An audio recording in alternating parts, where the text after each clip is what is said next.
देखिए, भारत में बॉलीवुड के नेपो किड्स के कुछ मास्टरफुल परफॉर्मेंसेस हमने रिसेंटली ही देखे।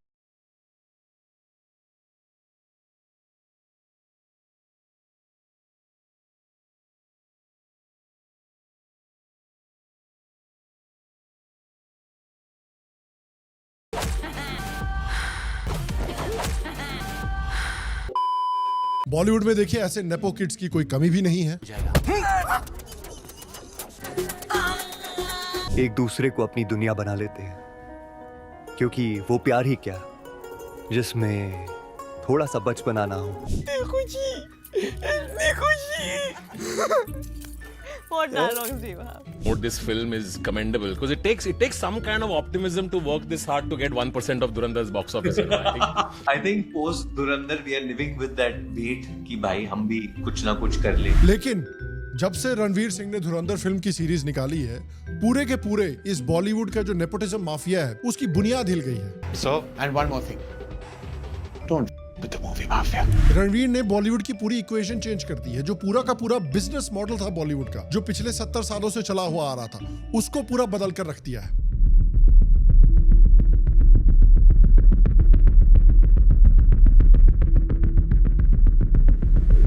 हाल में ही आपको याद होगा कि FWICE ने रणवीर सिंह के खिलाफ नॉन कोऑपरेशन का एक नोटिस जारी किया था, जिसमें उन्होंने कहा था कि बॉलीवुड का कोई भी इंसान जिनको FWICE रिप्रेजेंट करता है वो रणवीर सिंह के साथ काम नहीं करेगा। अब देखिए, हफ्ते भर के अंदर अंदर उन्होंने ये नॉन कोऑपरेशन नोटिस चुपचाप वापस ले लिया। अब ये दबदबा नॉन नेपो बेबी जैसे रणवीर सिंह और आदित्य धार का बॉलीवुड में हो रखा है। तो आइए देखते हैं कि कैसे एक नई जनरेशन ने, जिसमें रणवीर सिंह आते हैं, आदित्य धार जैसे फिल्म मेकर्स आते हैं, संदीप वंगारेड्डी जैसे फिल्म मेकर्स आते हैं, उन्होंने कैसे बॉलीवुड के पुराने नेपोटिज्म माफिया और बॉलीवुड के पूरे बिजनेस मॉडल की नींव हिलाकर रख दी।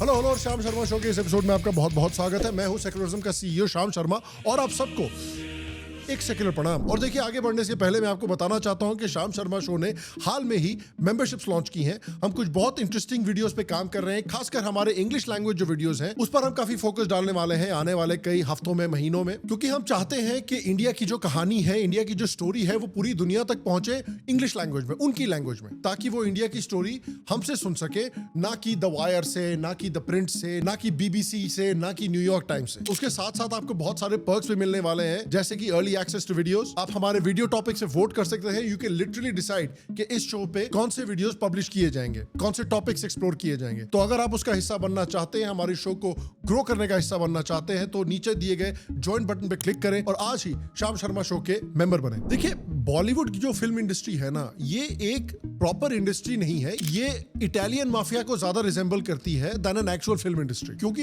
हम भले ही बॉलीवुड को एक फिल्म इंडस्ट्री की तरह देखते हो, बट अल्टीमेटली बॉलीवुड क्या है कि बॉलीवुड एक धंधा है जिसको कुछ एस्टैब्लिश फैमिलीज रन करती हैं। That is the bottom line. इसीलिए आप देखिए कि बॉलीवुड में कुछ ही फैमिलीज के मेंबर्स को चांस पर चांस मिलता रहता है, जबकि टैलेंटेड आउटसाइडर्स जो होते हैं उनको एक तो चांस नहीं मिलता, ऊपर से उनकी फिल्म अगर अंडर परफॉर्म करती है तो भैया उनकी तो करियर ही खत्म। टाइगर श्रॉफ को देखिए, चांस पे चांस मिलता रहता है।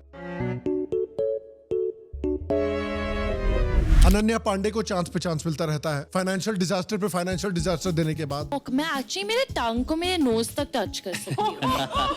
How cute. It's my talent. Bollywood legend Arjun Kapoor को भी देखिए कितने चांसेस मिले हैं। हो अंडरवर्ल्ड में जिक्र आया राह के नाम का। कपूर को देख लीजिए, जिनकी एक ही फिल्म आज तक ढंग से हिट हुई है, लेकिन उसके बावजूद इनको जूनियर NTR और रामचरण जैसे एक्टर्स के ऑपोजिट कास्ट किया जाता है, और वहीं पर यमी गौतम जैसे टैलेंटेड एक्टर्स को बॉलीवुड में रोल्स नहीं दिए जाते।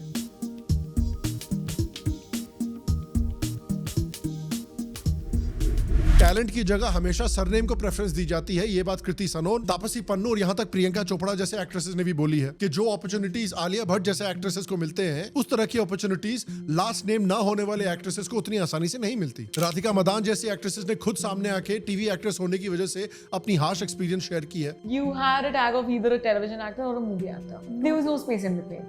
So the tags were pretty हाँ सिमिलर एक्सपीरियंस विक्रांत मैसी ने शेयर की है। सुशांत सिंह राजपूत का केस तो हम लोगों को पता ही है। सिद्धार्थ चतुर्वेदी जैसे टैलेंटेड एक्टर्स इंडस्ट्री के खिलाफ साइडलाइन होने की वजह से गायब हो चुके हैं। विद्युत जामवाल जैसे टैलेंटेड एक्टर्स, इनकी 1-2 मूवीज अंडर परफॉर्म की, इस वजह से इनको भी गायब कर दिया गया। अगर हम स्पेसिफिक स्टूडियोज की बात करें तो आप देखिए धर्मा प्रोडक्शन को। धर्मा प्रोडक्शन जो है वो बेसिकली 2000s में और 2010s में बॉलीवुड के नेपो किड्स का लॉन्च पैड बना हुआ है। कुछ लोगों के लिए धर्मा प्रोडक्शंस एक ड्रीम फैक्ट्री है, मतलब इस तरह के dreams. Good evening. Straight, left, second. Thank you. Tanya.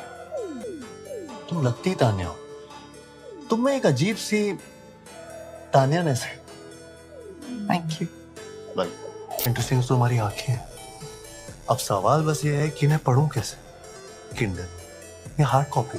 क्या है यार ये? लेकिन दूसरों के लिए धर्मा प्रोडक्शंस एक क्लोज क्लब का सिंबल है। आप देखिए धर्मा प्रोडक्शन, जिसको नेपोटिज्म लॉन्च पैड भी बोला जाता है, उन्होंने किस किस को लॉन्च किया है? आलिया भट्ट को लॉन्च किया, वरुण धवन को लॉन्च किया, जानवी कपूर को, ईशान खट्टर को लॉन्च किया, अनन्या पांडे, तारा सुतारिया, इब्राहिम अली खान। ये इस तरह से नेपो किड्स को प्रायोरिटी देते हैं कि एक समय पे कंगना रनावत ने डायरेक्टली करण जौहर को बोला था कि अगर आपके लाइफ पे बायोपिक बनाई जाए तो उसका नाम रहेगा movie mafia. In my biopic, if ever it's made, you'll play that stereotypical Bollywood biggie who is very snooty and completely intolerant to outsiders and flag bearer of nepotism, the movie mafia. Karan Johar आपको याद होगा SSR को भी insult कर चुके हैं। Sushant or Karthik, the actor you look best with? I think I look good with both. Then maybe Rapta was appreciated only for chemistry, so I would say that. Really? Where was the chemistry? Where was this chemistry? क्योंकि एक बार सुशांत सिंह राजपूत ने nepotism को लेके industry को criticise किया था। You deliberately don't allow right talents to come up, then there's a problem. Then the whole structure of the industry would collapse one day. ये बात रणवीर सिंह ने भी नोट की थी। That time, this is around the year 2000. It was still, industry was still very closed. There was a lot of nepotism at that time. My chances were bleak, so I kind of gave up on my dream. I felt it was too far-fetched for me. अभी हाल में ही देखिए कार्तिक आर्यन और धर्मा productions के बीच में fallout की reports भी सामने आई थी। करण जौहर ने क्यों निकाल दिया आपको अपनी फिल्म से? कि जिसमें बड़ों और छोटों के बीच में कभी कोई तकरार होती है तो छोटे कभी कुछ बोलते नहीं, तो मैं उसी को फॉलो करता हूँ। मैं कभी कुछ उस बारे में बोलता नहीं हूँ और ना मैं बोलना चाहूँगा। ऑडियंस वर्डिक्ट पे वर्डिक्ट देती रहती है कि आप जितने भी नेपो किड्स लॉन्च करते हैं उसमें से 70% हमको पसंद नहीं आते, लेकिन फिर भी इनको चांसेस मिलते रहते हैं। हालत ऐसी हो गई थी कि हिंदी मूवी इंडस्ट्री, जिसको बॉलीवुड बोला जाता है, एक समय पे जो इंडियन मूवी इंडस्ट्री को डोमिनेट किया करती थी। 2022 में बॉलीवुड मूवी सिर्फ इंडियन मूवी इंडस्ट्री का 22% रेवेन्यू अकाउंट कर रही थी। बॉलीवुड को 15,000 करोड़ का नुकसान हुआ था, लेकिन उससे भी बॉलीवुड ने क्या लेसन लिया? 2023 में ये जोया अख्तर की आर्चीज रिलीज कर रही है, जिसमें इन्होंने और नेपो किड्स को लॉन्च किया। सुहाना खान, खुशी कपूर, अगस्त्य नंदा, नेपोटिज्म की इंडिया अलायंस बना रखी है इन्होंने। फिर आता है लव्यापा, मिर्जिया और नादानिया, सब में वही घिसी पिटी पुरानी स्टोरी और सब में नेपो किड्स को लॉन्च कर रहे हैं। और इसके बावजूद ये फिल्में पिटती हैं।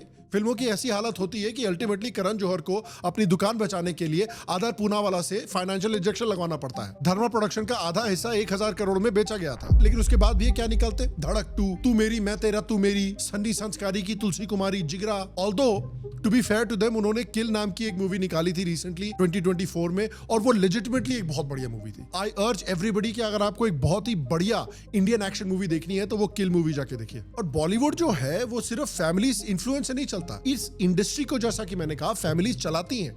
ये बेसिकली फैमिली रन बिजनेसेस और पर्सनल रिलेशनशिप्स का एक नेटवर्क है। आप मेन प्रोडक्शन हाउसेस देखिए बॉलीवुड की, ज्यादातर मेन स्ट्रीम मूवीज इन्हीं प्रोडक्शन हाउसेस से निकल कर आती हैं, और ये सारी की सारी production houses Bollywood families control करती हैं। यशराज फिल्म्स हो गई, रेड चिलीज एंटरटेनमेंट हो गई, एक्सेल एंटरटेनमेंट हो गई, धर्मा प्रोडक्शंस हो गई, एसकेएफ प्रोडक्शंस हो गई, बालाजी टेलीफिल्म्स हो गई, विशेष फिल्म्स हो गई। एक तो ये सारी फैमिलीज जो हैं पूरे के पूरे बॉलीवुड को कंट्रोल करती है। उसके ऊपर से इनमें डिलिबरेट इंडोगेमी भी होती है, यानी ये फैमिलीज एक दूसरे के अंदर शादी भी करती रहती है ताकि ब्लड लाइन भी मेंटेन रहे और कैपिटल भी इन्हीं की फैमिलीज के अंदर रहे। और ये सारी फैमिलीज जो हैं, इनका कन्वेंशनल विजडम रहता है कि देखिए, बॉलीवुड मूवीज बनाने का और बॉलीवुड मूवीज को सक्सेसफुल बनाने का एक ही तरीका है, वो है कि भैया आप सिर्फ इंडियन ऑडियंस को केटर नहीं कर सकते, इंडियन ऑडियंस को खुश नहीं कर सकते। आपको एनआरआई ऑडियंस को टारगेट करना है, नंबर 1। नंबर 2, आपको पाकिस्तानी, बांग्लादेशी और गल्फ ऑडियंस को टारगेट करना है। अगर आपकी मूवीज एनआरआईज ने देख ली या फिर पाकिस्तानी, बांग्लादेशी और गल्फ ऑडियंसेस ने देख ली तो वहीं से 40-50 करोड़ आपको आ जाएंगे। इंडिया में चलिए बहुत अच्छी आपकी फिल्म चली भी नहीं,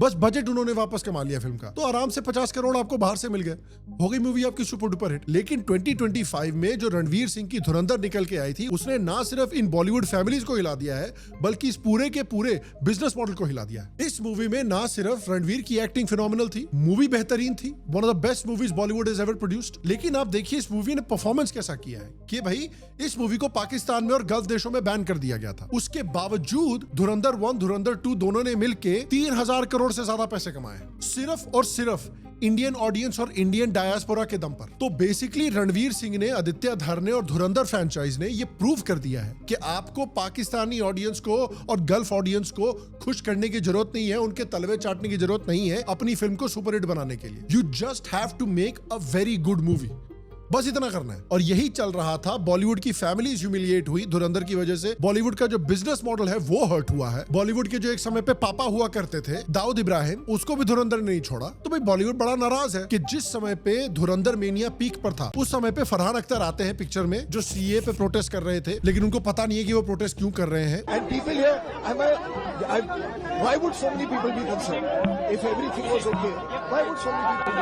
उन्होंने मई 2026 में FWICE यानी federation of western India cine employees को अप्रोच किया और फिर FWICE ने रणवीर सिंह के खिलाफ नॉन कोऑपरेशन डायरेक्टिव जारी किया कि भाई रणवीर सिंह ने 2023 में डॉन 3 मूवी साइन की थी, 2025 तक उस मूवी की शूटिंग शुरू नहीं हुई थी। तो अल्टीमेटली धुरंधर की सक्सेस के बाद रणवीर सिंह ने ये मूवी छोड़ दी और इससे फरहान अख्तर की एक्सेल एंटरटेनमेंट को 45 करोड़ का लॉस हुआ। तो हमको डैमेजेस चाहिए। Federation of Western India Cine Employees imposed a non-cooperation directive against him. The Federation of Western India Cine Employees has now issued a non-cooperation directive against actor Ranveer Singh. और देखिए FWICE जो है वो Hindi film और TV industry में workers को represent करने वाला अम्ब्रेला बॉडी है। बेसिकली एक ट्रेड यूनियन फेडरेशन है जिसके 5 लाख से ज्यादा मेंबर्स हैं। जब FWICE non cooperation directive issue करता है तो सारे एफिलिएटेड मेंबर्स को इंस्ट्रक्ट किया जाता है कि वो उस टारगेटेड इंडिविजुअल के साथ किसी भी प्रोजेक्ट में काम ना करें।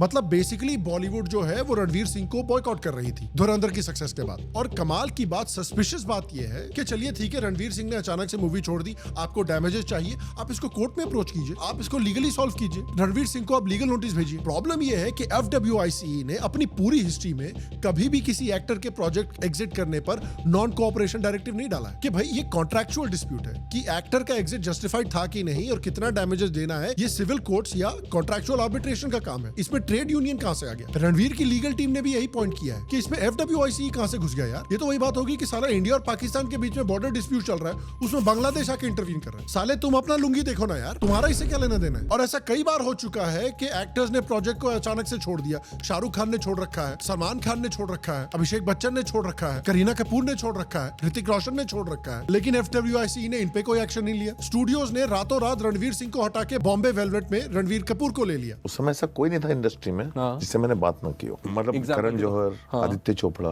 किसको फोन नहीं किया मैंने कहा यार ये तो कुछ मेरे को समझ में नहीं आ रहा। सबने मेरे को बोला तुम पागल हो गए, करो, करके देखो, ये करेक्ट है, बड़े एक्टर के साथ करो। मेरे पास छोटा एक नया एक्टर था, उसका नाम था रणवीर सिंह, उसमें किसी का फेथ नहीं था, किसी का फेथ नहीं था। और Ranveer is a fantastic actor also. तो रणवीर बाहर हुए, रणवीर तक पहुंचने में मुझे 1 साल लगे, मेंटली, इमोशनली। मैंने बीच में अगली बनाई, मैंने इसलिए अगली बनाई बिकॉज मैं थोड़ा इमीडिएटली हजम नहीं कर पाया। और Ranveer is also dedicated, very लगा कोई मतलब सच डेडिकेटेड एक्टर। तो मुझे लगा मैं ही गलत हूँ, और ये गलत हूँ। ये पूरी इंडस्ट्री ने मेरे को बोला कि जो लोग तुम्हारे लिए डिसीजन ले रहे हैं सब सही है, स्टूडियो एक्सपीरियंस है, तू ही है जो डरता है बड़े बजट की फिल्म बनाने से, तू ही है जो डरता है बड़े स्टार के साथ फिल्म बनाने में, तू ही है जो डरता है। कार्तिक आर्यन को अचानक से हटा दिया गया था दोस्ताना 2 से, ऐश्वर्या राय को अचानक से चलते चलते फिल्म से हटा दिया गया था, लेकिन तब भी FWICE ने इंटरवीन नहीं किया और किसी स्टूडियो को अटैक नहीं किया। हाफ गर्लफ्रेंड में सुशांत सिंह राजपूत को हटा के अर्जुन कपूर को ले लिया गया था। सुशांत सिंह राजपूत को डिलिबरेटली, सिस्टमैटिकली साइडलाइन करने का कैंपेन किया था बॉलीवुड में, तब WICE ने कभी भी इंटरवीन नहीं किया। लेकिन यहाँ पर इनको इनकी टांग घुसड़नी है। लेकिन अब देखिए मामला इतना बदल गया है कि अब रणवीर सिंह जैसे लोगों के पास, आदित्य धार जैसे लोगों के पास, इनके पास भी अब इकोनॉमिक और इंडस्ट्री क्लाउड बन गया है। इनकी मूवी इतनी सक्सेसफुल हो गई है कि भाई हर एक एक्टर, प्रोडक्शन हाउस इनके साथ काम करना चाहता है। तो भाई रणवीर ने भी अपना लीगल नोटिस भेजा FWICE को और कुछ ही दिनों के अंदर अंदर FWICE ने अपना नॉन कोऑपरेशन डायरेक्टिव विड्रॉ कर लिया जैसे ही इनको लीगल नोटिस आया। अब हमको एग्जैक्टली पता नहीं है कि रणवीर की टीम ने नोटिस में बोला क्या था, लेकिन कोर्ट पे रिस्पॉन्ड करेगा FWIC? बताइए, 2-3 दिनों के अंदर अंदर इन्होंने विड्रॉ कर लिया। मतलब कंपीट कर रहे हैं पाकिस्तान के साथ कि ज्यादा तेजी से सरेंडर कौन कर सकता है। एंड अल्टीमेटली आप देखिए, रणवीर सिंह की जो सक्सेस स्टोरी है, धुरंधर की जो सक्सेस स्टोरी है, आदित्य धार की जो सक्सेस स्टोरी है, ये आपको दिखाती है कि कभी कभी दुनिया में देर होती है लेकिन अंधेर नहीं होती। अल्टीमेटली कितना भी ये नेपोटिज्म माफिया जो है ये बॉलीवुड को कंट्रोल करने की कोशिश करे, अल्टीमेटली जो टैलेंट है, जो एक रिडिकुलस अमाउंट ऑफ टैलेंट है, जो क्वालिटी है, वो जीत जाती है मार्केट में। आज हालत ये हो रखी है कि धर्मा प्रोडक्शंस अपने प्रोडक्शन हाउस का 50% स्टेक आधार पूनावाला को बेचना पड़ा अपना स्टूडियो बचाने के लिए। नेपो किड्स जो है वो लॉन्च हो रहे हैं, फेल हो रहे हैं। ये लोग FWIC का इस्तेमाल कर रहे हैं रणवीर सिंह को अटैक करने के लिए, लेकिन उसके बावजूद रणवीर सिंह आज बॉलीवुड के सबसे बड़े स्टार में से एक है, टॉप 3 बिगेस्ट स्टार्स में से एक है, at least this moment in time. अगली उनकी जो भी मूवी आती है वो बॉलीवुड की सबसे एंटिसिपेटेड मूवी होने वाली है। सिमिलरली आदित्य धार की जो अगली मूवी आने वाली है वो बॉलीवुड की सबसे एंटिसिपेटेड मूवी होने वाली है। एंड आई होप कि इसी तरह आगे जाकर भी कि जो बॉलीवुड की फैमिली सिस्टम है, जिन्होंने बॉलीवुड पे कंट्रोल रखा हुआ है, वो कंट्रोल थोड़ा कम हो। जो आउटसाइडर्स है, टैलेंटेड लोग हैं, उनको भी थोड़ा फुटहोल्ड मिले बॉलीवुड में, जैसे रणवीर को, आदित्य धार जैसे लोगों को अब मिल चुका है। एंड आदित्य धार और रणवीर सिंह दूसरे टैलेंटेड आउटसाइडर्स के लिए दरवाजे खोले। आदित्य धार ने जब अपनी स्टूडियो B52 फाउंड की थी तो उन्होंने यही कहा था कि वो अपने स्टूडियो का इस्तेमाल करना चाहते हैं दूसरे टैलेंटेड आउटसाइडर्स के लिए दरवाजा खोलने के लिए, ताकि जो रियल टैलेंट है इंडिया का वो बॉलीवुड में आके शाइन कर सके। एंड आई होप कि फ्यूचर में हमको ऐसे और टैलेंट देखने को मिले। और मैं आपसे पूछना चाहता हूँ कि बॉलीवुड को एक वर्ल्ड क्लास मूवी स्टूडियो बनाने के लिए या एक वर्ल्ड क्लास मूवी इंडस्ट्री बनाने के लिए आपको क्या लगता है कि क्या स्टेप्स बॉलीवुड को लेने चाहिए ताकि वो ग्लोबल फिल्म इंडस्ट्री से कंपीट कर सके? एंड अगेन गाइस, आप अगर हमारे से कुछ बहुत इंटरेस्टिंग बेनिफिट्स पाना चाहते हैं और अगर आप डिसाइड करना चाहते हैं कि शाम शर्मा शो किस तरह के टॉपिक्स पर अपने फ्यूचर वीडियोस बनाए और किस तरह के टॉपिक्स पर अपने इंग्लिश वीडियोस बनाए एक इंटरनेशनल ऑडियंस के लिए, तो आज ही हमारे नीचे ज्वाइन बटन पर क्लिक करके मेंबर बने। बाकी मैं आपसे अगले वीडियो में मिलूंगा, तब तक के लिए स्वस्थ रहें, सुखी रहें, फिर मिलेंगे और आप सबको एक सेकंड